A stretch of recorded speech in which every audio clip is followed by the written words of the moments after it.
अस्सलाम वालेकुम दोस्तों। पाकिस्तान क्रिकेट के प्रोफेसर कहने वाले प्रोफेसर जो है ना, वो अब नहीं रहेंगे। वो अब आपको पाकिस्तान क्रिकेट टीम के साथ नज़र नहीं आने वाले। पाकिस्तान के खिलाड़ियों की पर जो पाबंदियां लग रही थी, जो सख्तियां की जा रही थी, जिनके एनओसीज रोके जा रहे थे, वो अब उनकी छुट्टी होने वाली है। प्रोफेशनल क्रिकेटर्स हैं, अब आप उनको सताएंगे तो फिर ऐसे तो होगा। लगता है कि शायद किसी की बद्दुआएं मार गई हैं हफीज़ को, या कि हफीज़ ने अपने पाँव के ऊपर ख़ुद कुल्हाड़ी मारी है। हफीज़ के साथ हुआ क्या बेसिकली, और उसकी रीज़न क्या हुई है पाकिस्तान क्रिकेट टीम की डायरेक्टरशिप से उनको हटाने की, ये तमाम तर चीज़ें मैं आपको आज बताने वाला हूँ। क्योंकि कुछ बड़ी इंपॉर्टेंट डेवलपमेंट्स हुई हैं पिछले 1-2 दिनों से पाकिस्तान क्रिकेट बोर्ड में, बल्कि 1-2 दिनों से भी नहीं, ये पिछले हफ्ते में इंपॉर्टेंट डेवलपमेंट्स हुई हैं। क्योंकि आपको पता है कि ज़का अशरफ साहब जो चेयरमैन मैनेजमेंट कमेटी थे, अब नहीं हैं।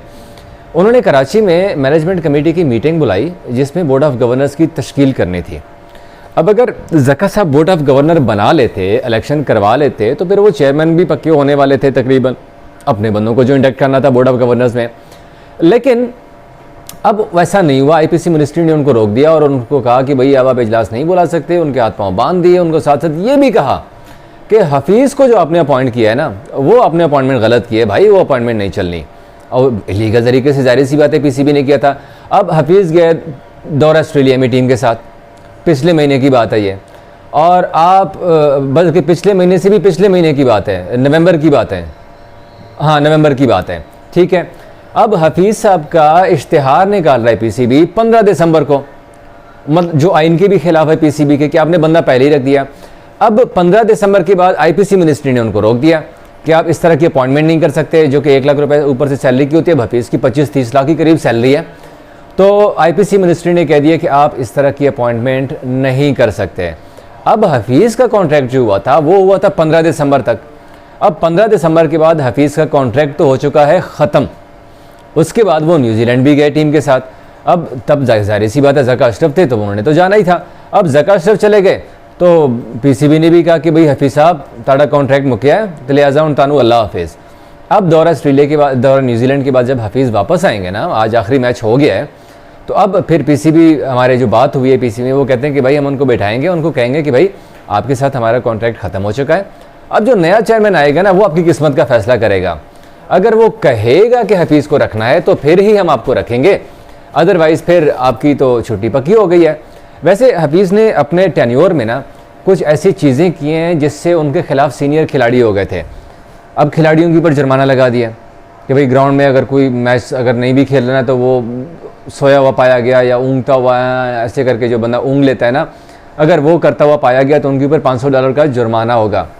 हफीज़ भाई, अगर आपने खिलाड़ियों के ऊपर जुर्माना किया तो कुछ अपने लिए भी जुर्माना रख लेते हैं। आपकी फ़्लाइट क्यों मिस हो गई थी सिडनी, मेलबर्न से सिडनी के लिए, अपने ऊपर भी जुर्माना कर लेते। आपने भी तो अपना रूल ही तोड़ा है ना, तो अगर रूल आप तोड़ेंगे तो आपके ऊपर जुर्माना होना चाहिए।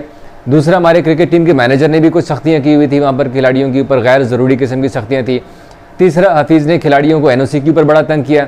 पहले आरिस रऊफ़, जमान खान, उसामा मीर को तंग किया, फिर फ़खर जमान, आज़म खान, शादाब खान, इनको एनओसी के ऊपर तंग किया, भाई एनओसी नहीं देने आपने, आप लोगों को, आपका वर्कलोड मैनेज कर रहे हैं, हम ये कर रहे हैं, वो कर रहे हैं। फिर खिलाड़ी भी फिर सीधे हो गए। उसने कहा भाई ठीक है, आप एनओसी ना दें, हम अपना सेंट्रल कॉन्ट्रैक्ट छोड़ने लगे।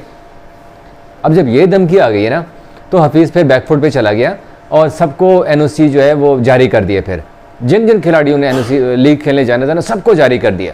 अब कहाँ गई फिर आपकी वो कानून कि 2 से ज़्यादा लीग्स नहीं खेल सकते। फ़खर जमान और आज़म खान 2 से ज़्यादा लीग्स खेल चुके हैं, हम उनको एनओसी नहीं दे सकते। तो अब क्यों दे रहे हैं फिर एनओसी? ये जो गैर ज़रूरी किस्म के वो तंग कर रहे थे ना खिलाड़ियों को, शायद खिलाड़ियों की भी कुछ बद्दुआ लगी है।